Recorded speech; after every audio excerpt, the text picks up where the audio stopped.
नमः सिद्धिभ्य मंगलम भगवान वीरो मंगलम गौतमो गणी मंगलम कुंद कुंदाद्यो जैन धर्मोस्तु मंगलम सर्वमंगल मांगल्यम सर्वकल्याणकारकम प्रधानम सर्वधर्माणां जैनम जयतु शासनम जैनम जयतु शासनम जैनम जयतु शासनम।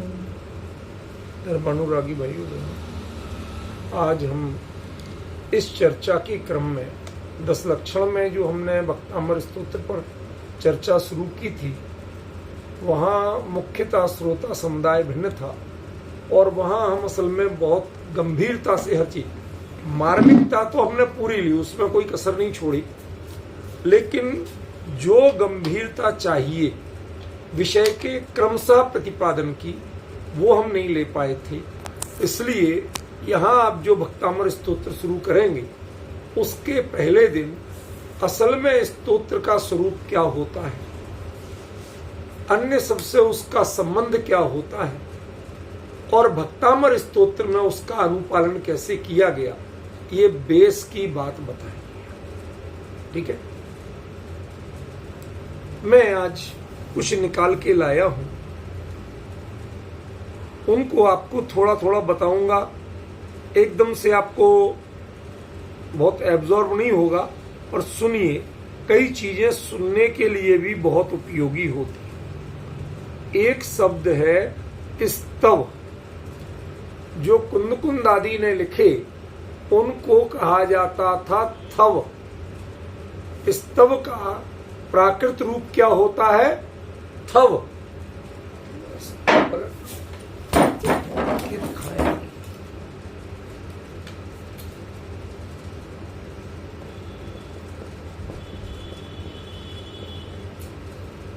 थोड़ा सा गौर करेंगे तो आपको समझ में आएगा कि स्तव का थव बनता था और स्तोत्र का थोत्त बनता था। स्तोत्रम थोत्तम, ऐसे रूप बनते थे। ठीक है ना? आपको हम जो जानकारी देंगे वो पॉइंट टू पॉइंट सारा कुछ क्लियर करके देंगे। मंदिर की जो चर्चा होती है उसमें विषय प्रधान होता है, ये जानकारियां प्रदान नहीं कर सकते हम, हमारी मजबूरी थी, इसलिए हम वहां पर हर चीज नहीं बता सकते। तो जो चतुर्विंशति स्तव है, कुंद आचार्य देव ने जो लिखा था वो क्या था? स्तव था। और प्राचीन आगम में भी इन दोनों की ही परंपरा है। थुई तो लिखने का नाम नहीं है, उच्चारण का नाम है। स्तुति जो आप लिखते ना, थुई या थुदी, थुदी थुई, ये क्या है? स्तुति। शब्दों को पहचाने पहले। अब कहीं आपको लिखा मिले कुछ और आप कुछ का कुछ समझे, ये दुविधा नहीं हो, इसलिए आपको लिख के बता रहा हूं। एक स्तुति, स्तव या स्तवन, ठीक है ना, और स्तोत्र, ये 3 मूल प्राचीन शब्द हैं। तो जो स्तव होता है उसमें कोई लॉजिक नहीं होता, कोई विशेष गुणों का उल्लेख नहीं होता। उसमें वो एक इतना हाई लेवल का स्वरूप है कि हमने खाली नाम लिया और सारी चीजें हमें पता चली।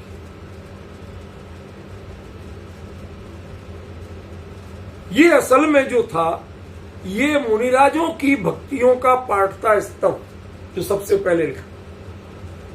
चतुर्विंशति स्तव, उसाई जन्म पड़मा जो है ना, तो वो उसामजियम च वंदे, ये स्तव है। समझ गए? और जब उस स्तव को प्रक्रिया से किया जाता है तो वही भक्ति।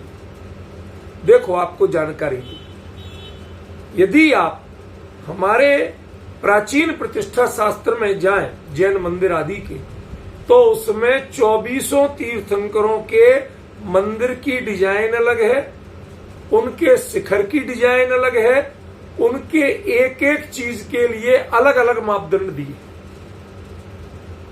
मतलब यदि हम पूरा शास्त्र सम्मत बनाएं तो दूर से अकेला मंदिर देखें तो आप बता सकते हैं इसके मूल नायक कौन है। समझ गए? अब आप मूल नायक के सामने खड़े हैं। आजकल तो बिल्डिंगें बनती है, मंदिर नहीं बनते। आजकल बिल्डिंग बनती है, मंदिर नहीं बनते। उनमें भगवान विराजमान कर दिए जाते, ना मंदिर शास्त्र प्रमाण होते हैं ना वेदी शास्त्र प्रमाण होते। समझ गए ना? ये सब बिल्डिंग के हिसाब से बन जाते। मैं गया कहीं पर तो वो लोग कहते भाई साहब अब तो भगवान भी आ गए और वेदी भी बन गई, अब कोई इलाज हो तो बताओ। क्या कहूं भाई साहब, गलती हमारी है जो हम आपके पास आए बताने।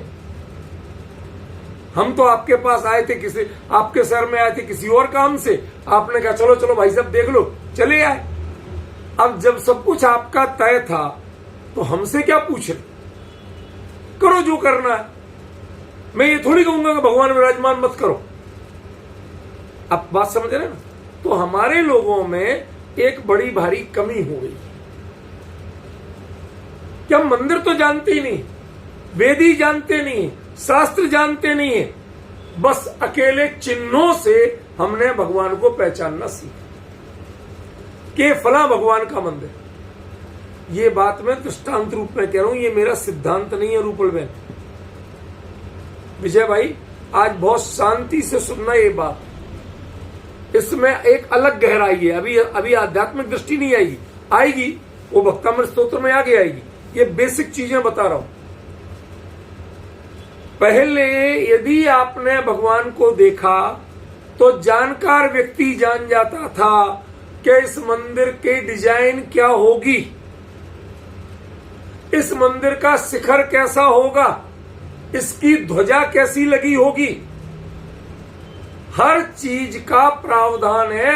24 के 24 तीर्थंकरों के शिखर, कलश, ध्वजा और मंदिर की डिजाइन ये भिन्न भिन्न है।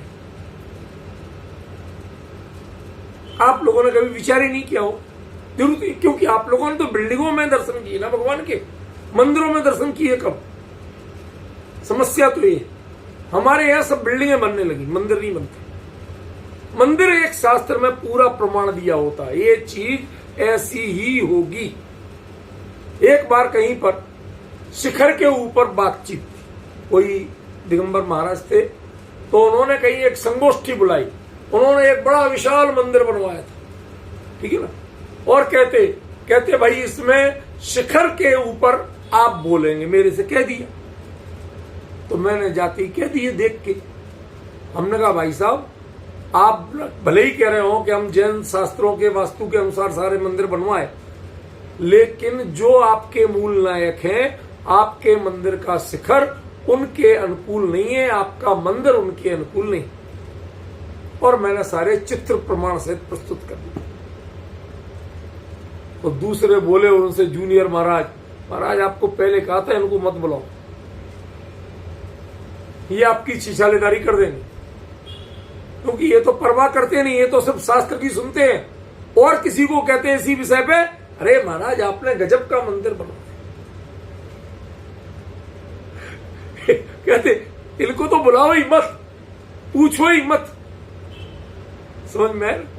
आजकल जमाना ही है दूसरे लोगों का, शास्त्र की सच्ची बात बता दे तो खतरनाक आदमी है, समझे ना?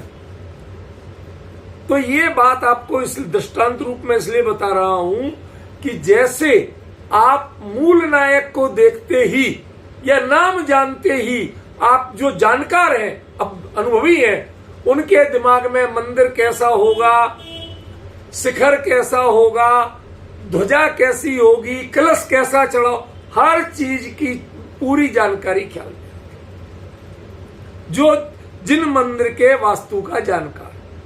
ऐसे ही जो जिनेंद्र परमात्मा के जीवन, उनके व्यक्तित्व, उनकी पूरी साधना विधि, इनके पूरा जानकार है, उसके लिए उनका नाम ही काफी है। तो जिसमें मात्र नाम उल्लेख हो जाए और उतने में पूरा समझ ले कोई, तो उसको कहते हैं स्तव। प्राचीन आचार्य मात्र स्तव लिखते थे, थव लिखते थे, उसमें खाली नाम होते थे। आपको लगेगा इसमें क्या रखा है, खाली नाम नाम है, उसे वजीयम च बंदे संभव अभिनंदनम च जन्म बंदे, इसमें है क्या?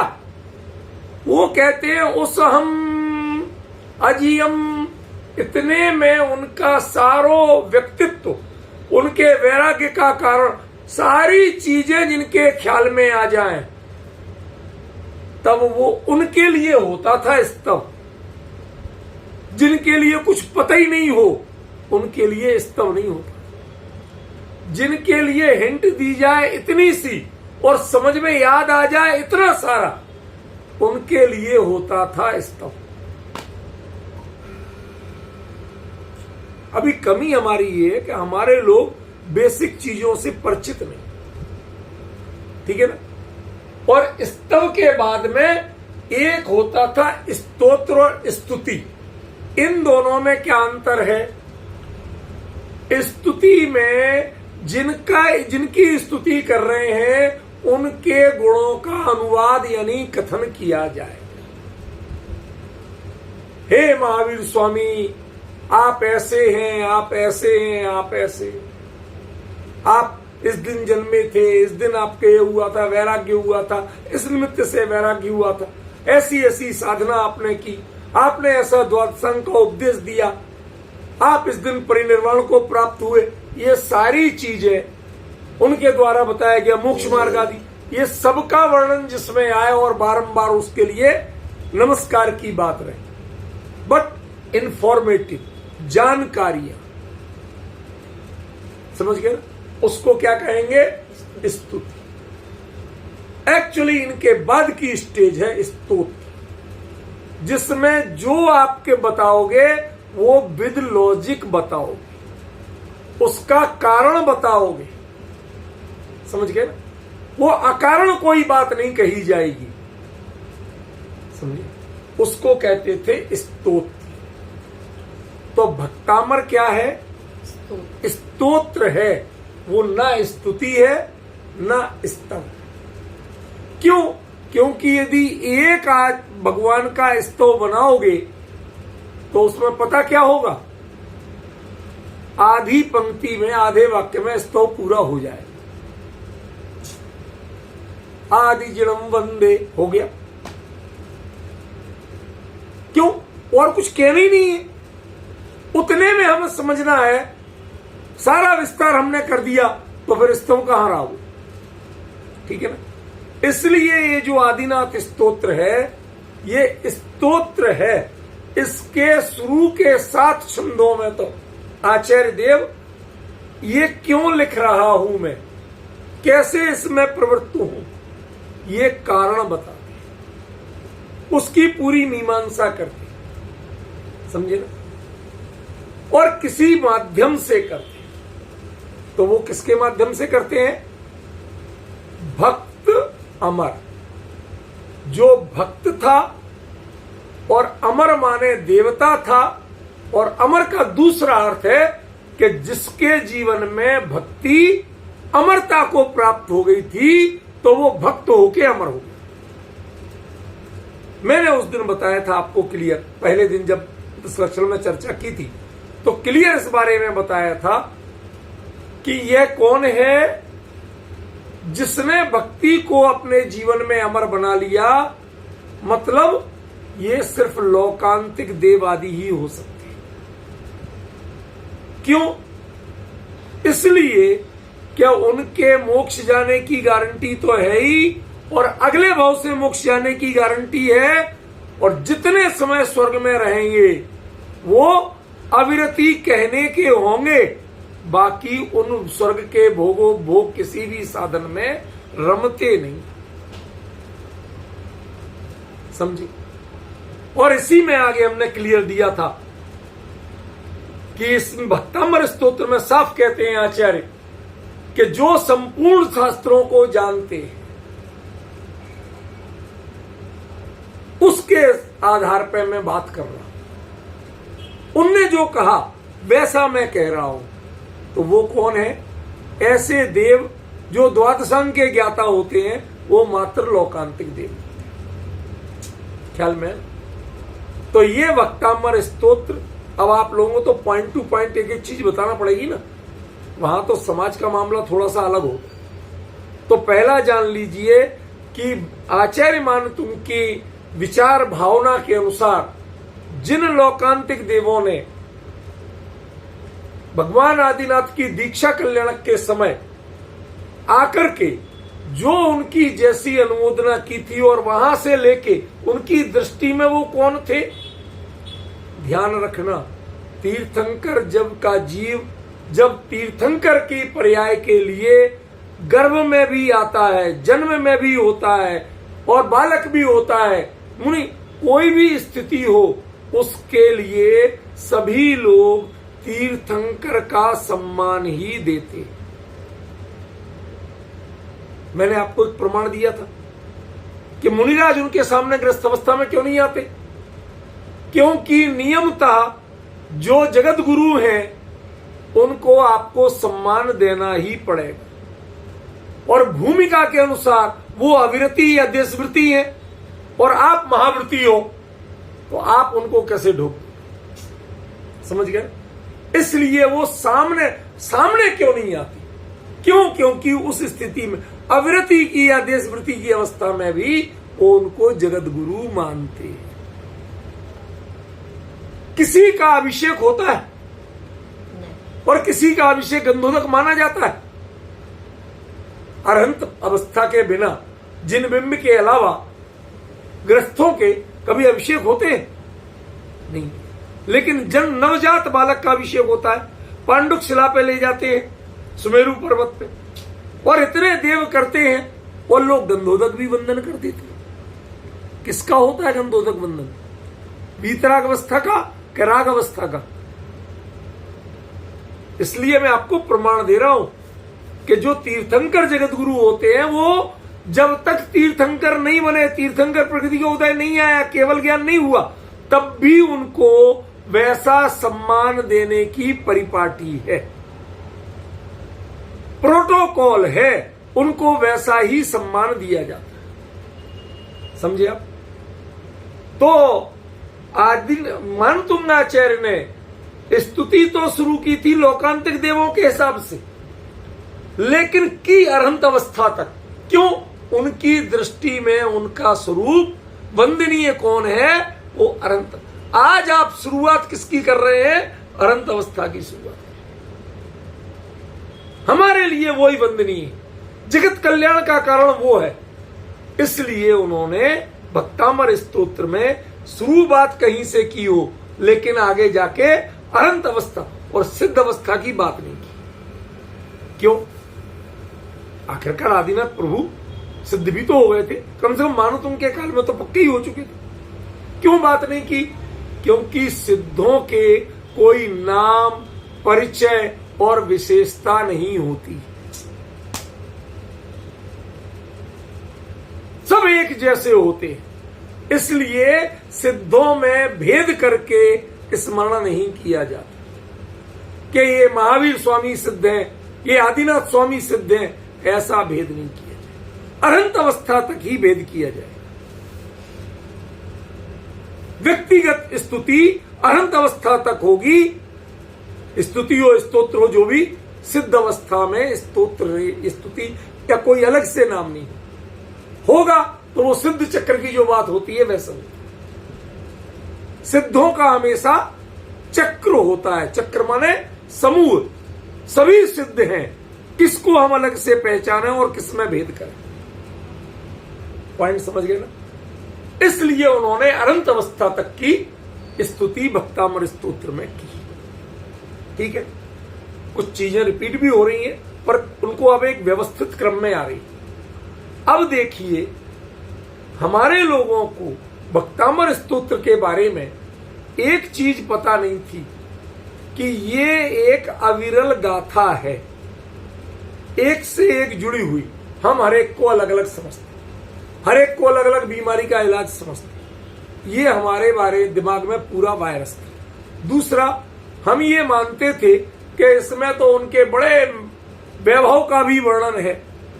छत्रत्रयम तव विभाति शशांक कांतम, भगवान आपके 3 छत्र, भगवान आपके ऐसा भामंडल है, दिव्य ध्वनि, भगवान आपकी दिव्य ध्वनि होती है, भगवान आपके ये होता। ये सब जो चर्चाएं कर रहे थे, तो हम क्या मानते? भगवान की जिनसे महिमा की जाए, इन बाहरी चीजों की कीमत की गई, जबकि वो एक क्रम से बातें चल रही। अब आपको क्रम से चलाऊंगा तो धीरे धीरे ख्याल में आएगा कि ये बात इस नंबर पे क्यों कही। ख्याल में तो आज खाली बेस बनाऊंगा, क्योंकि ये चर्चा हमें पूरी गंभीरता से करनी है, तो एक दिन बेस बनना जरूरी है। वहां तो ये बात हुई थी 5 मिनट में, और आपके लिए प्रॉपर बताऊंगा, ठीक है ना? समझे आप?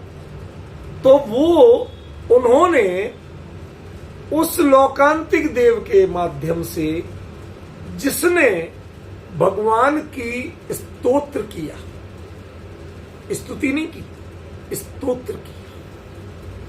क्यों? लौकांतिक देव जो होते हैं वो स्तुति कभी नहीं करते। अब और कारण सोचो, ये चर्चा कभी नहीं की मैं, जो आज बता रहा हूं। ये सब सामने प्रमाण देखिए, जैन लक्षणावली ग्रंथ है, इसमें ये पूरा मैटर सिर्फ स्तुति स्तोत्र पर है, और इसमें अनुवाद भी नहीं होता है, मूल लिखा होता है। 25 ग्रंथों से मूल उसके बारे में लिखा, जो देख के मैं आपके बीच में बोल रहा हूं। तो स्तोत्र ही क्यों करेंगे लौकांतिक देव? क्यों? क्योंकि यदि उन्हें स्तुति करना होती, गुणानुवाद करना होता, तो अरंत अवस्था में आते, समोसरण में।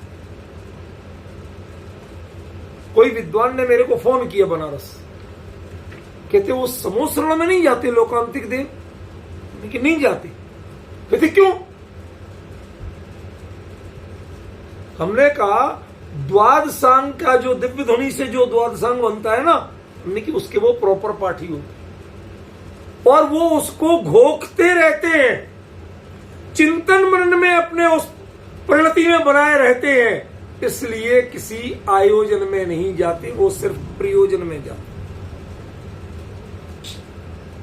एक बात। दूसरा, भगवान जब दीक्षा लेने चल रहे हैं, उस समय उनके परिणामों को, यद्यपि उनके परिणाम कभी कमजोर नहीं होते, लेकिन यदि उनके सामने कोई बोल पाता है, चाहे अनुमोदना सही, दृढ़ता सही, स्थिरता सही, जो बोल पाता है, तो वो बोलने का अधिकार लौकांतिक देव के अलावा किसी को नहीं।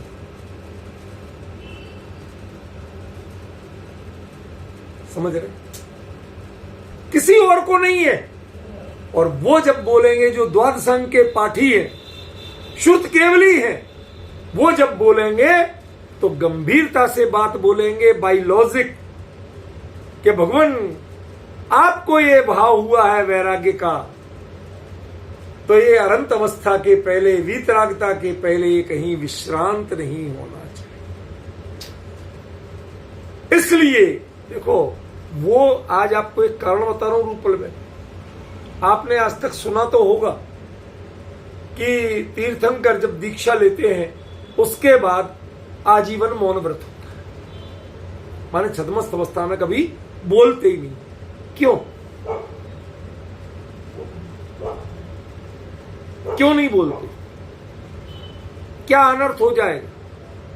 भाई दीक्षा लेते ही तो वितरागी हो नहीं जाते। आदिनाथ प्रभु भी तो 1000 साल तक छद्मस्त रहते कि नहीं रहते?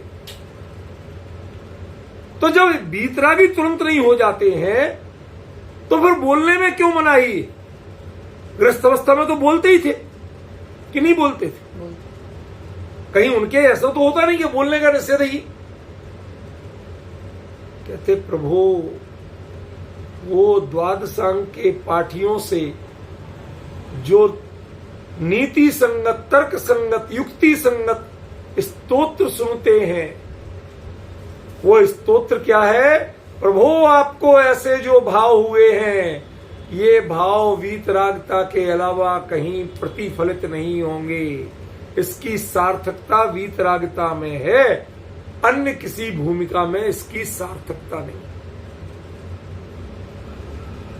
और जिन्होंने द्वादशांग के पाठियों से सुन लिया हो और स्वयं अभी केवल ज्ञान हुआ नहीं, स्वयं द्वादशांग के पाठी है नहीं, तो बोले तो क्या बोले? पॉइंट समझ में आ रहा? सचिन आज तक तीर्थंकर क्यों नहीं बोलते, इसका कारण नहीं पड़ा हो। समझ रहे? आज आपको कारण से बात कर रहा हूं। हर चीज लिखी नहीं मिलेगी। क्यों? क्योंकि ऐसे प्रश्न, ऐसी जिज्ञासा ही हर किसी ने नहीं की थी। द्वादशांग के पाठियों ने युक्ति पूर्वक कर तो रहे थे स्तुति, लेकिन साथ में दे रहे थे युक्ति।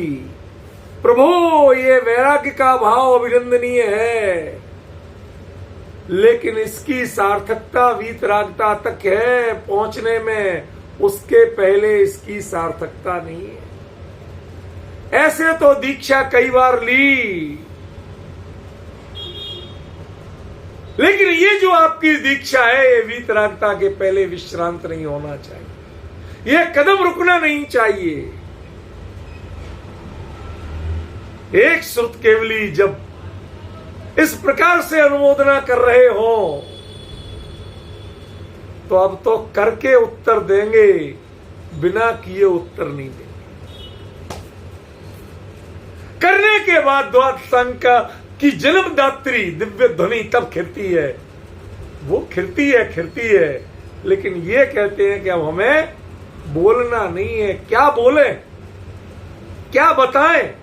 वो कह गए कि इसकी सार्थकता वीतरागता की प्राप्ति में है, अन्य किसी कार्य में इसकी सार्थकता। समझ रहे? इसलिए लोकांतिक देवों के द्वारा जो स्तोत्र गाया जाता है, उस स्तोत्र को स्तोस्य कलाहमपितम प्रथमम जिनेन्द्रम, ये कह के मानतुंगाचार्य साफ कह देते हैं, मैं उन्हीं आदिनाथ के उसी स्तोत्र को लिख रहा हूं। तो हमें ये समझना पड़ेगा कि लोकांतिक देव भगवान की दीक्षा कल्याण के समय कैसी स्तुति करते हैं। उनको वो अभी निर्ग्रंथ नहीं हुए पूरे, पर वो उनको निर्ग्रंथ तो निर्ग्रंथ अरहंत रूप में तक देखते हैं। उनकी दृष्टि में वो रोड मैप है कि ये जो शुरुआत हो रही है, ये कहां जाके पूर्णता पे पहुंचेगा। ये कहीं रुकने वाले जीव नहीं है, ये कहीं अटकने वाले नहीं है, भटकने वाले नहीं है। इसलिए उस स्तोत्र में भी उन्होंने दिव्य ध्वनि तक खिरवा दी उनकी। जब दिव्य ध्वनि खिरवा दी, तो महाराज ने भी निर्णय लिया कि अब तो दिव्य ध्वनि ही खिरेगी, सामान्य ध्वनि नहीं खिरेगी। इसलिए आजीवन मौन व्रत। इस प्रकार जो आचार्य मानतुंग स्वामी ने उस अमर भक्त के द्वारा, देखो लोकांतिक देव ही ऐसे होते हैं जिनकी भक्ति गारंटी से अमर हो। वैराग्य और तत्वाभ्यास, तत्व चिंतन, इसका भाव, राग द्वेष का भाव आते ही मर जाता है। फिर आप पुनर्जीवित करो बात दूसरी, दोबारा उगाओ बात दूसरी है, वो तो मर जाता है। लेकिन लोकांतिक देवों के जीवन में कभी मरता नहीं है, हमेशा संदीप्त बना रहता है। समझ रहे ना आप? इसलिए उसे भक्त को अमर का। और वो लोकांतिक देव जो आदिनाथ स्वामी की स्तुति कर रहे थे, उनके माध्यम से वो पूरा भक्त अमर लिख रहे हैं। ये कॉन्सेप्ट समझना पड़ेगा। समझ रहे आप? ये कॉन्सेप्ट आपको समझना पड़ेगा। यदि ये विजन लेके नहीं चले तो भक्तामर की चर्चा आपको पल्ले नहीं पड़ेगी। फिर दाएं बाएं होगे, फिर शास्त्र निकाल के लाओ, सब यहां तो ये लिखा, आप ऐसा क्यों कह रहे? कोई आप, मेरी नीति है, जो ग्रंथ शुरू करो उसका सेंटर पॉइंट पहले बता दो, उसका विजन पहले बता दो। ये ग्रंथ लिखा क्यों गया, कैसे लिखा गया, ये बता दो, तो आपको अर्थ करने में कभी दुविधा नहीं, फिर कभी भटकेंगे नहीं, फिर कभी क्वेश्चन मार्क नहीं लगेगा कि इसका ये अर्थ क्यों कर रहे हैं। समझ गए? अब देखो, स्तोत्र पर थोड़ी सी चर्चा करूंगा, फिर अगली बार से, अगले रविवार से हम भक्तामृत स्तोत्र बाकायदा शुरू करेंगे। स्तोत्र क्या है? वो बाई लॉजिक जो बात कहते हैं। ये क्यों जरूरी है? मूल में जो कहा गया कि स्तोत्र मात्र प्राकृत में होते थे, मेरे पास प्रमाण है इसका। स्तोत्र मात्र उसमें किल स्पष्ट लिखा हुआ है, किल पागित भाषाए, स्तोत्रों की रचना सिर्फ प्राकृत भाषा में होती थी। क्यों? बता सकते हो आप? इसलिए कि जिनागम की भाषा, द्वादशांग की भाषा प्राकृत है, तो जो द्वादशांग के पाठी हैं वो कुछ और किसी भाषा में बोलेंगे क्या? स्तोत्र साहित्य का प्रवर्तन दीक्षा कल्याणक के समय आने वाले लोकांतिक देव जो श्रुत केवली होते हैं, द्वादशांग के पाठी होते हैं, उनके द्वारा स्तोत्र साहित्य का प्रवर्तन हुआ। और वो द्वादशांग के पाठी है, और द्वादशांग काय में निबद्ध होते हैं? प्राकृत भाषा में। इसलिए स्तोत्र की मूल भाषा प्राकृत मानी। मैंने किसी को करीब 20 पेज का आर्टिकल इस पर तैयार करवाया था, समझ गया? इसी पॉइंट को लेके उसमें क्लियर दिया था कि स्तोत्र की भाषा प्राकृत। ठीक है, क्लियर हुआ? अब सुनो आगे। वो जो लोकांतिक देव द्वादशांग के आधार पर भगवान के वैराग्य का पोषण करते हैं, उसमें लॉजिक जरूर होता है। तीर्थंकर का पूरा जीवन बिना लॉजिक के आपको समझ में नहीं आएगा, बहुत भ्रम की स्थितियां। जैसे मैंने बताया था कि अभी नवजात बच्चे को आप पांडुक शिला पे जाके इतने विशाल कलशों से अभिषेक कर रहे, क्यों कर रहे भैया? क्या परेशानी है? आप ऐसी चला लेते काम। वो तीर्थंकर के रूप के कारण वो दिखाना था कि उनके चक्रवर्ती अपनी 16-18 अक्षौणी सेना को एक उंगली से जीत सकता है, और ऐसे सैकड़ों चक्रवर्तियों को सौधर्मेंद्र एक इशारे में हरा सकता है। और ऐसे सैकड़ों सौधर्मेंद्रों को जो एक पैर के नाखून उसके बल पे हरा सकते हैं, इतना बल होता है किसमें? तीर्थंकर के नवजात बालक। अब दिखाओगे कैसे आप? तो इतने विशाल कलशों से क्षीर सागर का जहां पानी जो जल बहा वो उसके दरिया बन जाए, इतना विशाल जल बहा, और उसके बावजूद जिनको कोई फर्क नहीं पड़ा, शांत भाव से। समझ गए? ये जिनके जो अनंत बल की जो पूर्व भूमिका है, उसको बताने के लिए वहां अभिषेक किया जाता। जगत में उनका गद्मोदक बंधन क्यों हो जाता है? वो इसीलिए कि द्वारा तो आपको इनका वंदन करने मिलेगा नहीं, क्योंकि हमारे यहां बिंबों के अभिषेक होते हैं, अरहंतों के अभिषेक का कोई प्रावधान नहीं, कभी नहीं हुआ जिन शासन में। बहन, जिन बिंबों के अभिषेक होते हैं अरहंतों के नहीं होते, अरहंत अवस्था में नहीं होते हैं, वो होता है तो सिर्फ एक उस नवजात अवस्था में होता है, जन्म कल्याणक के समय। समझे ना? तो जो ये स्तुति की परंपरा, स्तोत्र की परंपरा चली, ये परंपरा थी हर चीज को बाई लॉजिक बता। तीर्थंकर दीक्षा लेते ही मौन क्यों होते हैं, उसका लॉजिक। जन्म होते ही उनका ऐसा अभिषेक क्यों होता है, उसका भी लॉजिक। गर्भ में आने के 6 महीने पहले से रत्नों की वर्षा क्यों होती है, उसका भी लॉजिक। समझ में? जब वीतरागी हो तो फिर उपदेश क्यों देते हो, दिव्य धुनी क्यों होती है, उसका भी लॉजिक। उनका पूरा जीवन लॉजिक के बिना समझ में नहीं आएगा, सब अंतर विरोध से भरा हुआ। वीतरागी को बोलना ही नहीं चाहिए, और बोलना तो बोलना, 3 बार बोलना तो बोलना, उसके अलावा असमय में भी बोल लेते। ऐसा तो रागी कर सकते हैं।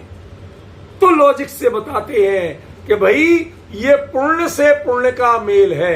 एक की पुण्य प्रकृति, दूसरे की पुण्य प्रकृति। तीर्थंकर बना क्या पुण्य प्रकृति है कि नहीं है?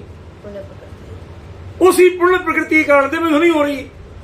तो ये पुण्य प्रकृति से संपर्क करके अपना काम कर रही है। उसमें वीतरागता का और वीतरागी का कोई लेना देना नहीं। लॉजिक है कि नहीं? समझ रहे? अच्छा, लो निर्वाण कल्याणक पे पहुंच जाओ। और निर्वाण कल्याणक के पहले एक चीज और बता देते। दीक्षा लेने के बाद पहला आहार जो देगा वो गारंटी से मोक्ष जाएगा, और उसी भाव से मोक्ष जाएगा। क्यों? इसके कारण लोगों ने आज आहार देने में, आहार खूब दो भैया, हम उसको निषेध नहीं कर रहे, लेकिन मैं असली विजन बताना चाहता हूं। लोग ये मानने लगे हमने आहार दे दिया माने हमारा तो भैया पार हो गए। उस आहार के पीछे विजन क्या था विजय जी, पता है आपको? उसके पीछे विजन ये था कि एक शब्द भी नहीं बोलने वाले वो मुनिराज कितने ही दिन आत्म ध्यान के बाद जब पहली बार पारणा को आते हैं, आदिनाथ के समय में तो ऐसा हो गया था कि 6 महीने तो आहार को नहीं निकले, और उसके बाद में 7 महीने 3 दिन तक आहार की विधि नहीं, कोई जानता ही नहीं था। क्यों? क्योंकि वो साधनों से आहार नहीं लेते थे, संस्कारों से। जब राजा श्रेयांश को पिछले भाव का संस्कार जागृत हुआ और उन्होंने विधि पूर्वक पढ़ाया, तो बड़े कौन बने? राजा श्रेयांश। कि भाई बाकी किसी को याद नहीं था, हमें याद आ गया। उनके यहां पहला आहार हो गया। लेकिन उस समय में श्रेयांश बड़े हुए या मुनिराज ऋषभदेव,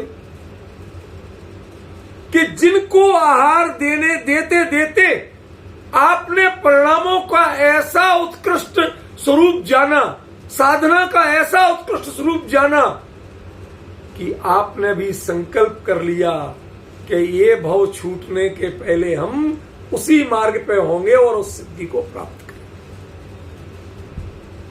सोचो, आहार लेने के तरीके से इतना संस्कार जिसके जीवन पे पड़ता हो, ये पुण्य प्रकृति का खेल नहीं है। पुण्य से मोक्ष नहीं होता है, ये अंतरंग के दृढ़ वैराग्य के संस्कार से जो सपक श्रेणी तक जा सके उससे मोक्ष होता है। समझ रहे? वो तीर्थंकर मुनिराज के आहार दान के समय उनकी मुद्रा, उनके आहार लेने की विधि, उससे पहली बार जो दे रहा है उसको कितना संस्कार पड़ता होगा, विचार करो, कितना संस्कार पड़ता। समझ रहे? कि उसी भाव से वो गारंटी से मोक्ष होता है। लॉजिक समझना पड़ेगा।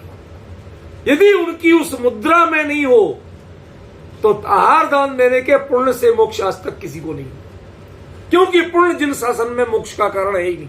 पुण्य बंध का मार्ग है, मोक्ष का मार्ग नहीं।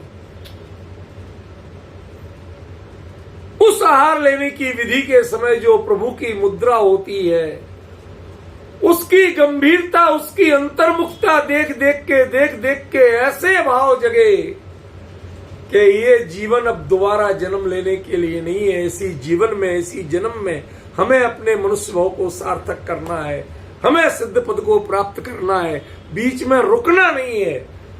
ये उनकी मुद्रा क्या क्या बोलती होगी, सोचो। समझ गए? बहुत गहरी बात है। और ऐसे ही लास्ट का निर्वाण कल्याण क्या बचेगा? नख और केश। वो भी कौन?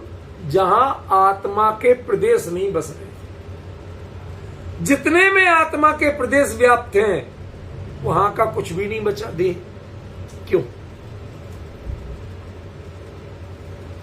कपूर की तरह हवा में उड़ गया। क्यों? और उतना सा क्यों बच गया? दोनों बातें।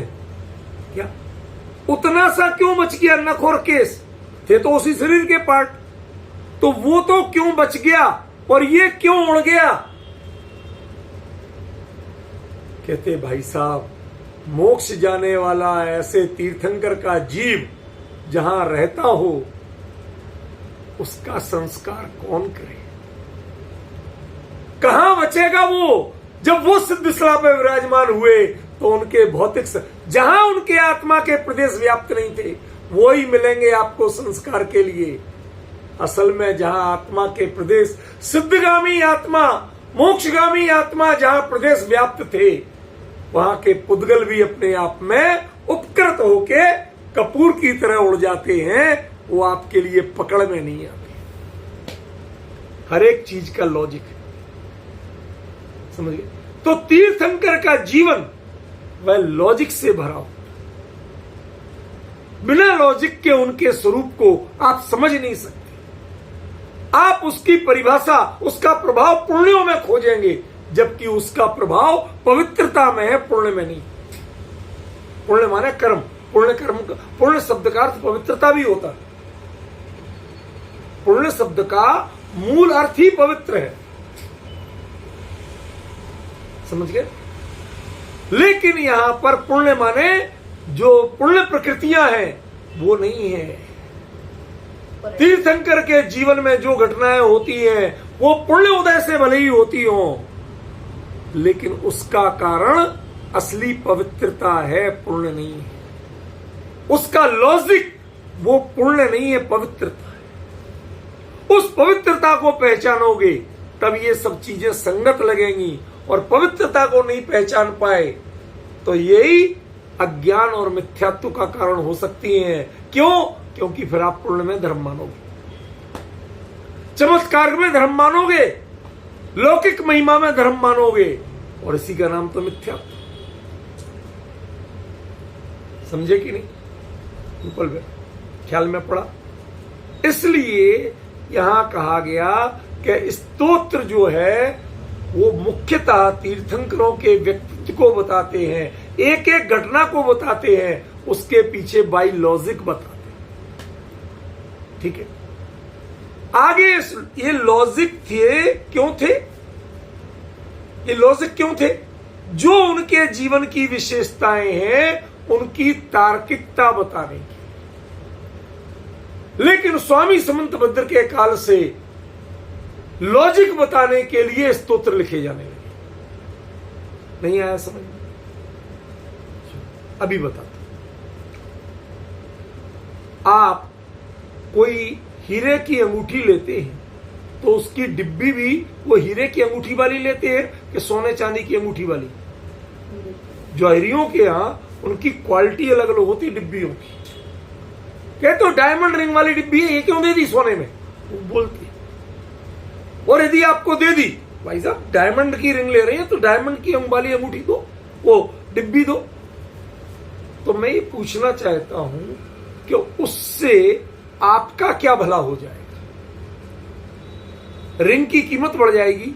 नहीं। डिब्बी पहनोगे, डिब्बी दिखाओगे, खाली रखने के काम आएगी।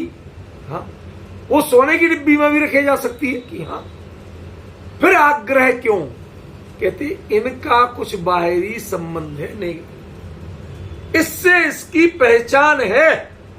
यदि हमने साधारण में रखी तो डायमंड की डिब्बी नहीं मानी जाएगी। ऐसे ही तीर्थंकरों के साथ भी उनके बाहरी घटनाओं की भी एक क्वालिटी है। जैसे डायमंड रिंग के लिए डायमंड रिंग की डिब्बी होती है, साधारण डिब्बी नहीं चलती, ऐसे ही तीर्थंकर जीव के साथ जो घटनाएं होती हैं उनके साथ वही चीज चाहिए।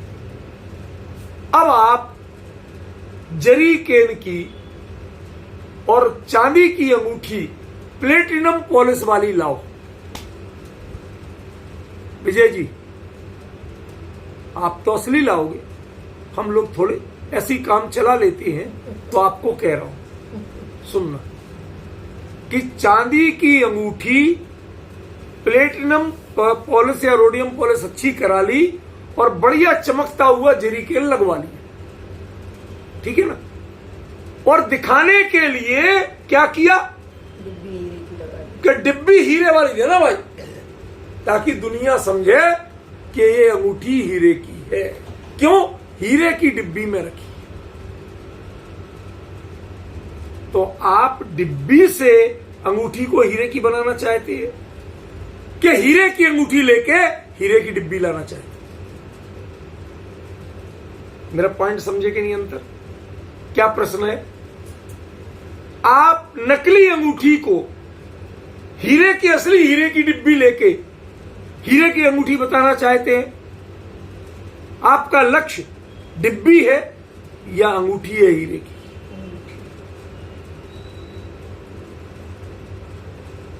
तीर्थंकर के गुणों और व्यक्तित्व को बताने के लिए लॉजिक का प्रयोग स्तोत्र साहित्य में किया जाता है। लेकिन स्वामी समंतभद्र ने एक नया प्रयोग कर दिया, उसको फिर अलंकादि आचार्यों ने भी आगे बढ़ाया, पात्र केसरी ने आगे बढ़ाया, विद्यानंद स्वामी ने आगे बढ़ाया। और वो क्या कर दिया कि लॉजिक को प्रदान कर दिया और भगवान के गुणों को कर दिया। बात गुणों की ऐसा नहीं की, लेकिन उसमें प्रधानता किसकी हो गई? लॉजिक। समझ रहे? बड़ा भारी अंतर पड़ गया। उसमें चर्चा न्याय की जाती है, उसे न्याय का ग्रंथ माना जाता है, उसे स्तोत्र का ग्रंथ माना ही नहीं जाता। उससे वीतरागता का लक्षण नहीं पहचाना जाता है, उसमें सारी कवायद न्याय की। जितनी चर्चा न्याय की है, अरे न्याय साध्य नहीं था, साधन था। साधन को आपने साध्य बना दिया। इसलिए वो स्तोत्र कहलाते तो हैं, लेकिन कायदे से वो न्याय ग्रंथ है, स्तोत्र नहीं है। विशुद्ध स्तोत्र कोई है तो वो भक्तामर स्तोत्र, जिसमें भगवान के गुणानुवाद करते करते उसके साथ लॉजिक का प्रयोग किया। और ऐसे किया गया है कि लॉजिक, उसे आप न्याय का ग्रंथ कह ही नहीं सकते, लॉजिक कह ही नहीं सकते। उसके माध्यम से हम जो समझेंगे वो भगवान के गुण ही समझेंगे, न्याय को नहीं समझेंगे। लेकिन आप मीमांसा आदि हैं, उनके माध्यम से हम न्याय को समझते हैं, भगवान के गुणों को कम समझते हैं। समझ गए? इसलिए भक्तामर स्तोत्र आपके लिए एक बहुत बड़ा माइलस्टोन है। असली स्तोत्र का स्वरूप समझने में, उसका व्यवहारिक रूप समझने में, और इसकी वास्तविकता क्या थी कि लौकांतिक देव जहां आकर के भगवान की स्तुति करते हैं, स्तोत्र करते हैं, उस भावना को यहां पर व्यक्त किया गया है। यह कोई टोने टोटके चमत्कार तंत्र मंत्र का ग्रंथ नहीं है, स्तोत्र नहीं। और ये बात आचार्य मानतुंग स्वामी ने स्वयं लिखी, मूल में लिखी, लेकिन हमने उसको समझ नहीं पाया। ठीक है, तो ये हमारे लिए अच्छी तरह से समझना है। अब मैं आपको एक दो चीजें बताना चाहता हूं।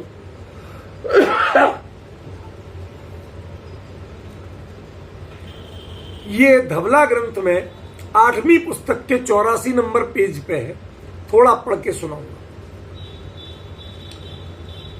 अतीदाणागत वर्तमान काल विषय, अतीत, अनागत और वर्तमान तीनों कालों के जो पंच परमेश्वराणम, जो पंच परमेश्वर है, पंच परमेष्ठी है, उनका भेदम अकाउण, उनमें भेद किए बिना गुणों की प्रधानता करके। भेद किससे होता है? व्यक्ति से। रमो अरिहंताणम, रमो जिणाणम इत्यादि रमोकारो दव्वठीण बंधड़ो थवोणाम। ऐसे रमो अरिहंताणम, रमो जिणाणम, इस प्रकार से जो बोला जाता है उसका नाम स्तव है। ये स्तोत्र का लक्षण नहीं, ये क्या है? स्तव। बस उनकी जय, सबकी जय हो। समझ गए ना? अरहंतों की जय हो, सिद्धों की जय हो। और नमोकार मंत्र जो है वो मूल में स्तव है।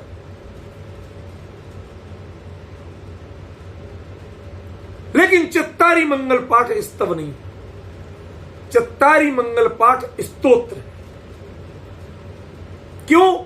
क्योंकि मंगल जो मानोगे और उत्तम मानोगे तभी शरण में जाओगे। वो क्रम है। जब तक आपने किसी को मंगल नहीं माना, श्रद्धा नहीं समर्पित हुई, तब तक ज्ञान उसको सर्वोत्कृष्ट स्वीकार नहीं करेगा।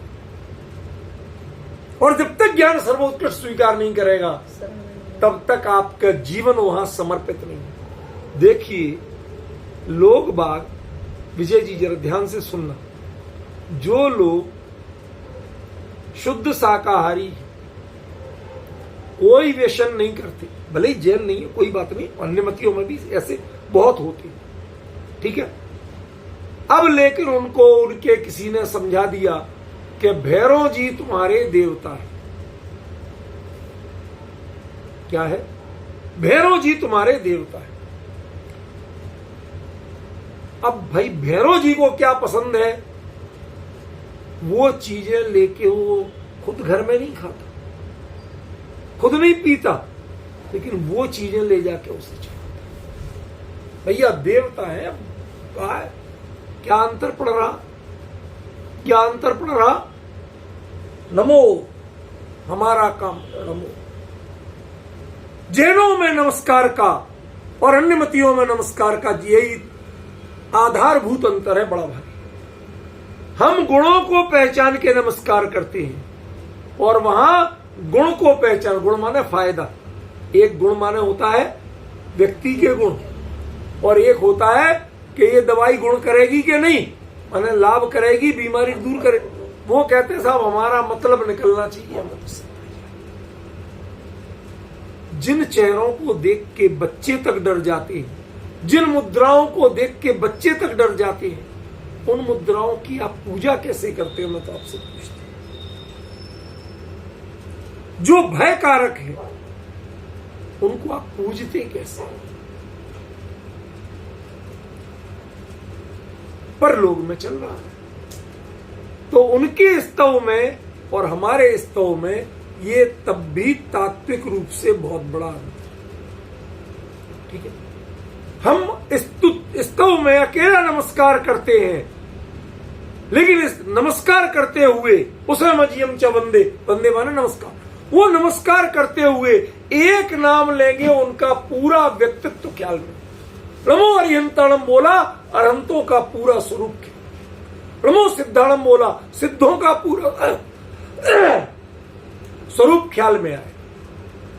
और उनके यहां अपना प्रयोजन देखते हुए मेरा काम हो जाएगा बस, बाकी सब, बाकी हमें देवता के बारे में विचार नहीं। हम देवता के आराध्य के स्वरूप का विचार करते हैं स्तव में, और वहां अपने हित का विचार करते हैं, देवता के स्वरूप का विचार। जैसे चाहे बने रहो,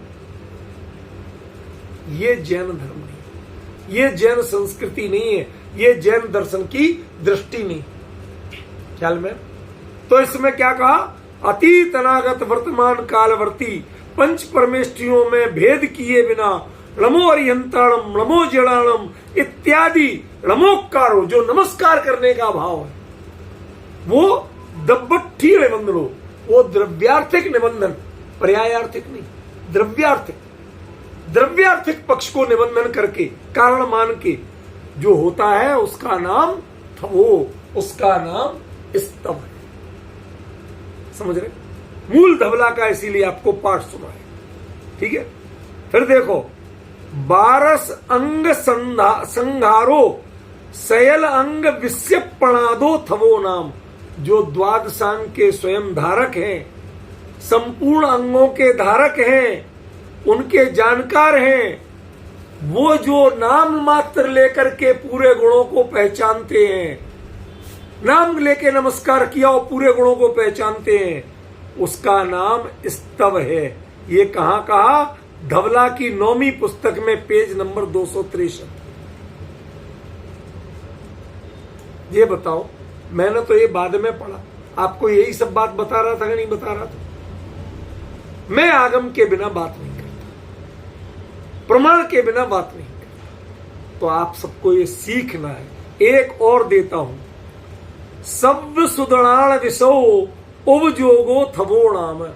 जिसमें हमने नाम लिया और नमस्कार किया, इतना करने मात्र से सव्य सुदृढ़ विषो, पूरे द्वादशांग श्रुत ज्ञान को विषय कर ले, वो पूरा समझ में आने लगे, तो उसका नाम स्तव है। मैंने यही बताया था कि स्तव में कहते कम है और विस्तार बहुत होता है, बताया था।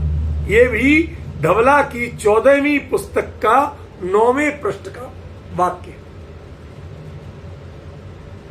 ये इसलिए आपको बता रहा हूं रूपल बहन कि आप सब लोग जाने कि जो भी बात आपको बताई जा रही है, जहां से बात बताई जा रही है, उसका प्रॉपर बेस है। वो एक क्रम से बताई जा रही है, हवा में कोई पंडिताई या खाली वाकजाल नहीं है, पूरा आचार्यों की परंपरा का प्रमाण। ये सर्वोत्कृष्ट रूप है स्तोत्र। ये बायोलॉजिक उस बात को कहना है, और स्तुति मात्र गुणगान करना है। उसमें गुण तो सारे आ जाते हैं, लेकिन ऐसा क्यों है इसका लॉजिक भी नहीं होता। और यदि वो गुण नहीं बताए तो अपने आप समझ में नहीं आते, जो स्तव में समझ में आते। अब क्लियर हुआ? यही बात बताई थी, ये स्तव है। और आगे कहते तुत्संस्तवेन, तो वो संस्तव था, उसका अर्थ वहां बताएंगे, दोबारा चलेगी चर्चा। अब लेकिन आपको क्रम पूरा ख्याल में आ रहा, मूल शब्द पता चले, आज उनकी पहचान हुई। आप क्रम से सीखिए। आप लोग खाली व्याख्यानों का आनंद मत लीजिए, आप विषय को बाकायदा पढ़िए, प्रामाणिकता से जानिए, और जानने के बाद उसको मूल शास्त्र को पढ़ के उसका आनंद लीजिए। यही मेरा विषय है। समय हो गया।